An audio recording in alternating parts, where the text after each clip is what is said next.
Mental Health and Human Services Board meeting for June 17th. Hereby call to order. Roll call. Mr. Gordon. Present. Mr. Albright. Here. Mr. Arnold. Here. Ms. Banks. Ms. Bell. Mr. Brown. Here. Ms. Carter. Ms. Clark. Here. Dr. Elhai. Ms. Friedman. Here. Ms. Hardy. Here. Ms. Howe. Ms. Mendoza-Locke. Here. Ms. Rodriguez. Here. Dr. Sadat. And Major White. Here. All right, thank you very much. Recognition of visitors. Begin with Richard. Tina Mason, board staff. Robert Casper, board staff.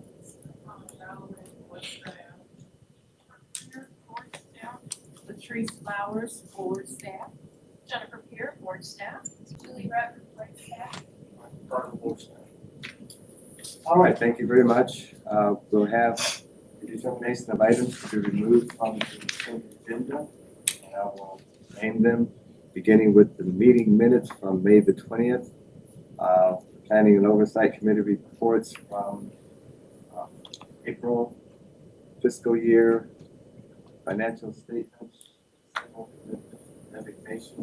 designation, pre-screen and attorneys, hospital access funds for ProMedica, the health officer designation, Danny's Place Artwork Consultant Award, and the Mental Health Recovery Services Board Policy Review. We will not, item number 7, to the fiscal year 26-27 Mental Health Recovery Services Officers Committee leadership nominations would not be removed, but we will remove the increase in fiscal year 26 administrative budget and the Mental Health Recovery Services for Human Resources. Oh, beautiful. Just a point of order on that. The officer's election is removed, the other two remain on the consent agenda. That's not what I said. No. Okay, thank you. Thank you. All right, can I have a motion to? Motion. Give that? Second.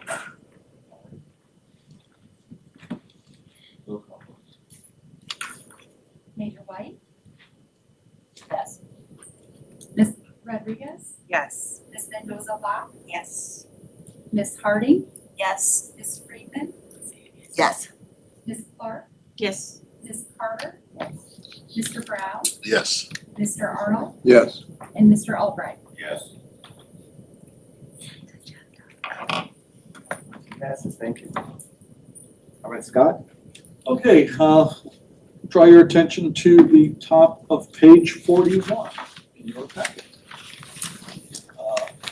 Every 2 years, the Executive Nominating Committee is tasked with identifying a slate of nominations for the upcoming 2 fiscal years.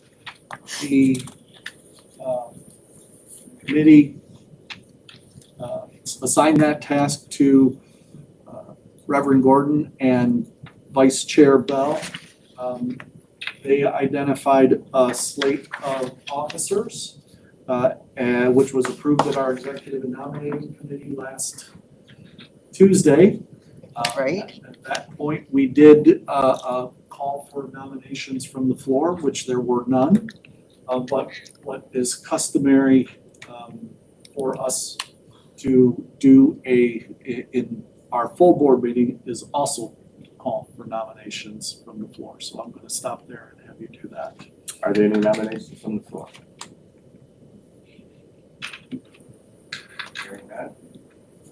We have roll call for these officers, these slate of officers. We need a motion, first and second.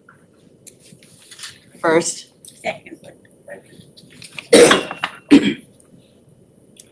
Mr. Albright. Yes. Mr. Arnold. Yes. Mr. Brown. Yes. Ms. Carter. Yes. Ms. Clark. Yes. Ms. Friedman. Yes. Ms. Hardy. Yes. Ms. Mendoza-Locke. Ms. Rodriguez. Yes. Major White. Yes.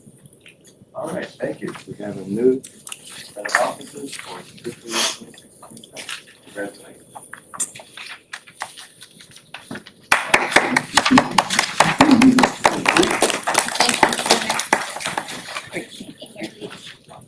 And that concludes our meeting. Let's go, people. I'm gonna at least go to 410. 410. I have a page of items that would suggest we will get to at least 410. So I want to give you some legislative updates on where we're at. As you are aware, we're in the latter stages of the state biennium budget. Now known as amended Sub-Bill HB, House Bill 96. That passed the Senate on June 11th. And was the changes were immediately rejected by the House, which is always normal, and sets up a conference committee, which began its testimony on the 12th. It is expected to go the full 2 weeks before it gets an actual bill back to the House and then back to the Senate for final approval and then to the governor's office. Some of the provisions that came out of the Senate bill that was passed were, it removed the provision that would prohibit the boards from refusing to contract with a hospital that's in good standing with the Ohio Baker House. So the House added that provision into the budget bill, the Senate stripped it out. So that will be a discussion in the conference committee, but we don't think it's going to go anywhere from there. It removed the House added 10 million to the adult cannabis use funds for the Department of Commerce for a statewide prevention program. So the Senate stripped that out. It removed the requirement for ODM, the Ohio Department of Medicaid, and the Ohio Department of Behavioral Health to work with boards to establish data sharing agreements to enable the department and boards to exchange data necessary to support our local continuum of care. The executive budget, as introduced, did not have that language in there. We got it introduced into the House version, and we were pretty much told early on that the Senate was going to strip that out. You may recall that language, similar language, was vetoed by the governor in the last biennium budget. So we didn't have a lot of hope that that would survive the final budget bill and approval by the governor anyway. I'll get to what's next for that in a second. It unfortunately kept the hard stop on Group 8 if the federal match for Medicaid for expansion drops below 90%. So we originally thought that they were going to add some language in there that would soften that hard stop. They did not. So unless the governor vetoes that language, which he will not because it was in his end as introduced, unfortunately that's going to survive the budget bill. And then a new one that was introduced in the Senate version and made it through was it requires the Department of Medicaid to complete redeterminations of the expansion population enrollees every 6 months instead of annually. So right now, you do your annual redetermination if you're Medicaid eligible. If this survives through the conference committee, you'll have to do it every 6 months. And of course, it becomes not only an administrative burden for Department of Job and Family Services, but also it becomes more difficult for people to maintain their enrollment because of that bureaucratic process. So that will be in the conference committee as well. My sense is it will survive. And we'll see if the governor decides to veto that portion or not, because the work does really then fall on JFS staff to essentially make those redeterminations and approve them. So Do you know if any of their staff have been cut? I don't know that yet. I haven't been following the actual JFS budget. We're following the Medicaid budget a little closer. They're two different things. Has that staff been cut?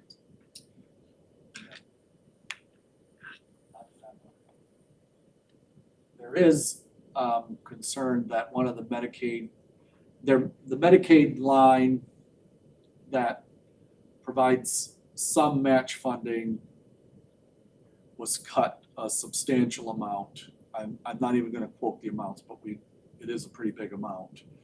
I wanna say like $80 million or so. The issue is that is a big pool of dollars for everything. Behavioral health funding, not just physical health funding.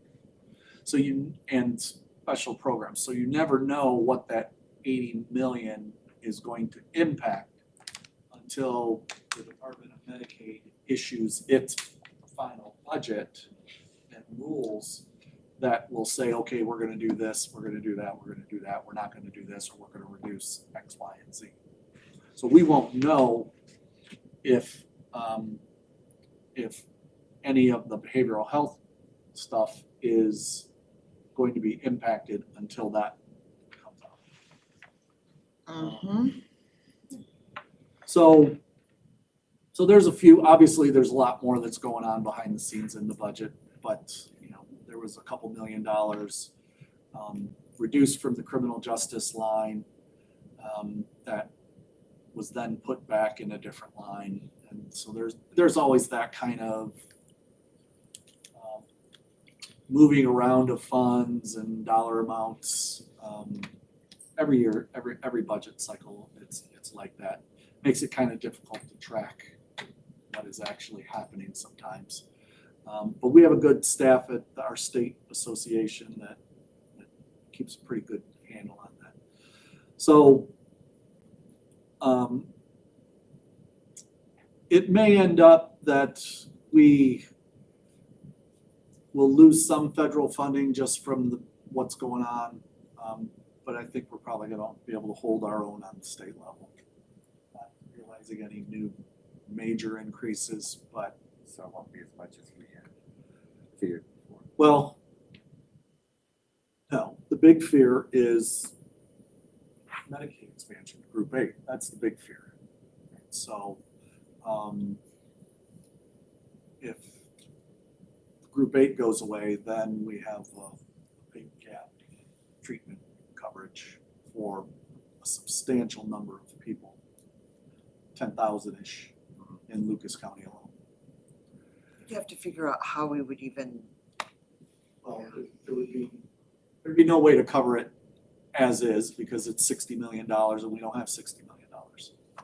Our annual budget is 32. And that group that would lose expansion coverage accounted in calendar year 24 for $60 million in treatment services, 42 of which was on the alcohol and drug side. So there's that worry. And of course, we talked about House Bill 28 that eliminates replacement property tax levies. That also passed the House and has been introduced in the Senate. It's been assigned to a committee. They've had their first hearing, which is always sponsor testimony, but we haven't heard what's going to go next. So we don't know if that's even going to make it through the process before they break for summer, which will be shortly. And then they'll reconvene in the fall after the elections for what do you call that? Lame duck, thank you. There's a chance that the property tax levy, I mean, it could be introduced during conference committee, but it'd be highly unusual move. There's also several tax implications that are in the existing budget that track as well. So those are some of the things that are impacting us. On the good news side, we've been tracking Senate Bill 138, which changes the various laws related to our operations to include the way we contract. It eliminates that 120-day requirement, and the Ohio Moss part of that process and the appeals process, and just requires us to establish due process for contracts that we might be terminating early. So that's great news. for us. That's good news. That passed the House, or I'm sorry, the Senate, without a nay vote, without opposition testimony. It passed out of the House committee the same way, and it's just waiting for a final vote within the House. And we're hopeful again that they do that before they break for the summer, so that can get to the governor's desk before the next contracting year comes up. So that's good news. Another bit of good news is we have a firm date on the Danny's Place ribbon cutting, August 13th, 11:30. Save the dates will be going out. We are envisioning this to be a community event, so we're going to just put it out there and see who shows up. But we've already been able to confirm that the Department of Behavioral Health Director will be there. Congresswoman Capter will be able to make it. Jeff and Donna Heck will be there. Tommy will be there. So the main players in the party are able to be there. So we're going to run with that date, and we're starting to coordinate that event now. I wanted to remind you that we have no meetings in July. No meetings in July. I know you'll miss us. Yes. That's okay. If you really need to, you can just pick up the phone. We could do a little FaceTime if you want. Assuming I get a signal out there on Lake Erie, which by the way I don't. But we are going to schedule our first P&O meeting on August 5th. We will have our 2 new board members sworn in at that date. We will need to have an executive and nominating committee meeting on August 12th to largely go through the remaining HR policies. I can't tell you how much I'm looking forward to that meeting. Oh, me too. And then our full board meeting will be on August 19th. So we'll be sending out invites to make sure, you get it on your calendars. I just wanted to give you a heads up. Finally, I need to thank Reverend Gordon, Miss Bell, Miss Harding, Major White, Mr. Arnold, and Miss Rodriguez for their service in our leadership team these last several years. We've done quite a bit of work over these last several years, and your leadership was much appreciated, and we certainly couldn't have got this far without you, so thank you. As I said, I'll be on vacation the 26th through the 11th, and all I can say is have a nice summer. That's it. For you. All right, before we go to the session where we invite open session, I want to take this opportunity to thank, first of all, the board for allowing me to serve as chair of the board for these past 2 years.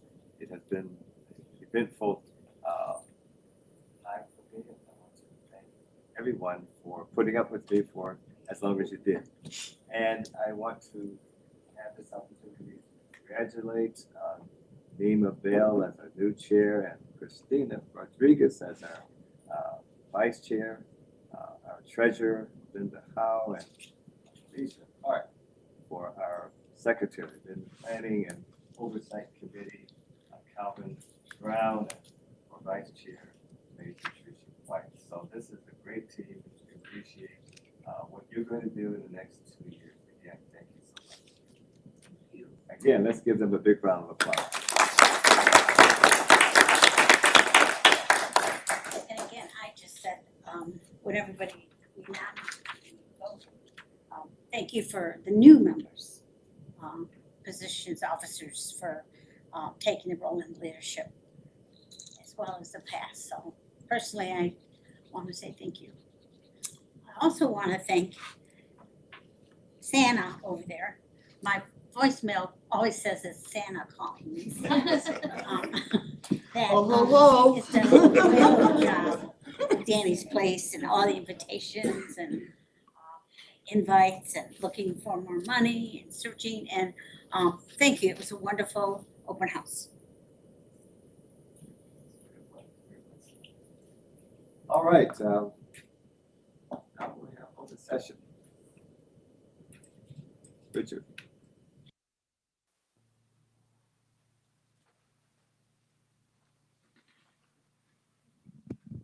It's been a long day. First of all, over at Government Center, they were painting the fountain when the skies opened up and the monsoon started. And I guess the Port Authority is out the cost of a few gallons of blue paint. As I left, I looked, all the drains were coated in blue. So they're going to have to start all over on that. This morning, county commissioners met a full agenda. They'll accept $5.6 million from state funds. This is going to go to Adult Parole Authority, and it's going to be to keep people out of incarceration at the state level. They did recognize the 30th anniversary of the youth treatment facility. They brought like a dozen people, and they shared their stories and stuff. What they didn't do this morning was the Children's Services Board. The clock is ticking. They have to, the levy review committee has got to come back to them and give their presentation. I don't see a problem there. They were very much in agreement. And then the county commissioners got a bunch of things they need to do before the first week of August to get that levy on the ballot. I'm hopeful it'll be next Tuesday that they will officially try and put that on the ballot. Speaking of the Children's Services Board, I went to their task force meeting. First of all, it's not off to a flying start. They were supposed to have a meeting next week. It's already been canceled. It was listed in last Thursday's Blade, but it's been canceled. The reason given, they want to bring in a consultant because it's not going all that well. Among the many ideas that were floated at their last meeting, Children's Services Board needs a mascot, something like Smokey the Bear. And they were going with ideas, you know, they would have public service announcements posing with the Toledo Mud Hens baseball team saying only you can prevent child abuse. I did give my 2 cents worth on this issue. I told them that public service announcements are just great, but make sure you don't pay for them out of levy dollars. Make sure they are paid for with grant dollars or with private funds, and that you let the public know that because you do have a levy on the ballot. And some people, oh, I don't know, maybe the editorial staff of one of America's great newspapers, they might have a problem with it. And I would hate to see an editorial that said, this is not a public service announcement, this is a political ad. This is not to educate the public, this is to get their levy passed. And so I did advise them that public service announcements are great and we need them, but make sure that you let the public know wasn't paid for with their property taxes paid for out of grants or something like that. Plan Commission. They met last week, interesting meeting. The first thing they heard was the site plan for the new Swain Field, a big project. They did something they're not supposed to do. They turned the microphones off and they had a private conference. There were 4 out of 5 members there. They turned the microphones off and talked among themselves. Turns out 2 of them have a conflict of interest, and that only leaves 2 to hear this case. So the people from the collaborative were told, better luck next month. They hope to be able to get that rolling, but time is money. So the people from the collaborative were not happy about that. We will get our indoor dog water park. It's going to be at the old Knights of Columbus on Secor. It sounds better than anything we've got for humans, but it'll have a really big outdoor track. They only received 1 phone call that says we're going to hear barking dogs. They didn't say anybody come to the meeting. They'll have an outdoor track and they'll run the dogs around the track, and then they can bring them in and they can cool off splashing in the water and stuff like that. It's group called Cannonballs. This has nothing to do with Lucas County K-9. This is a group called Cannonballs, and they did get their approval for a zone change last week. They will go to city council. I'm not sure when, because city council is going to take a couple of weeks off. But yeah, that's a shoe-in.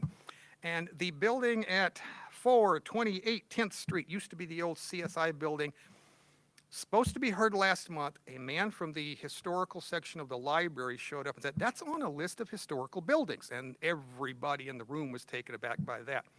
So they're going to knock it down anyway.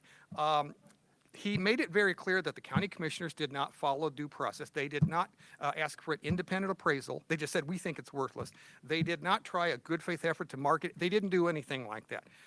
And the plan commission didn't disagree with anything he was saying. They just said, we're going to knock it down. And that is going to be now, so that building is as good as rubble.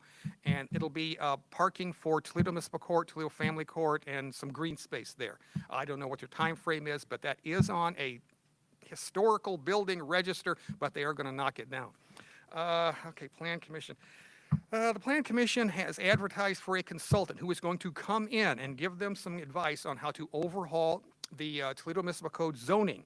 This has not been done since 2004. This is to bring it into compliance with the Toledo Forward Plan.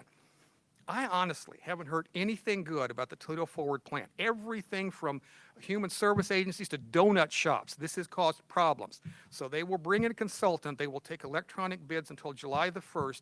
And I don't know what the time frame is. I don't know when they're going to, if and when they're going to have public comment.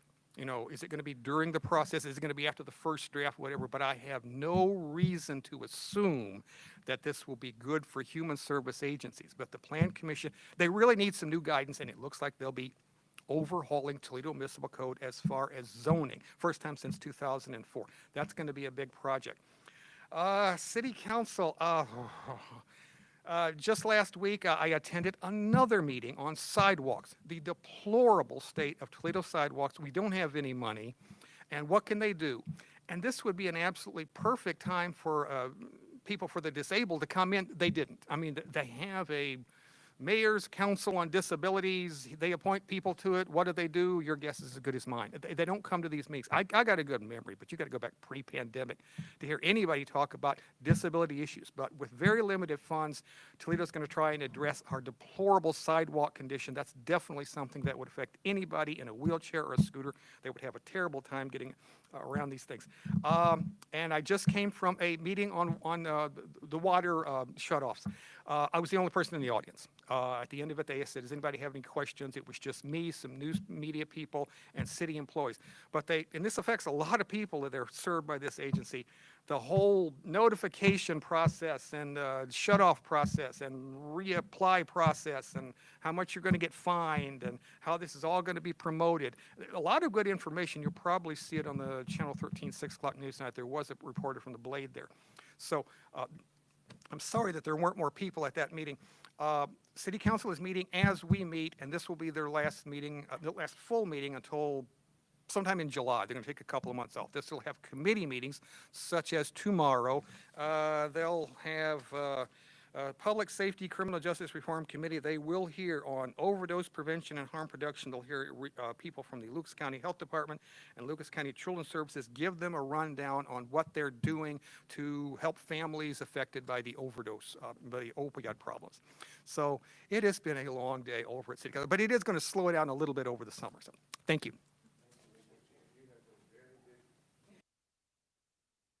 All right, meeting adjourned. Thank you. Thanks, everybody. Good summer. You should put that dog park next to It is kind of. Yeah, it's kind of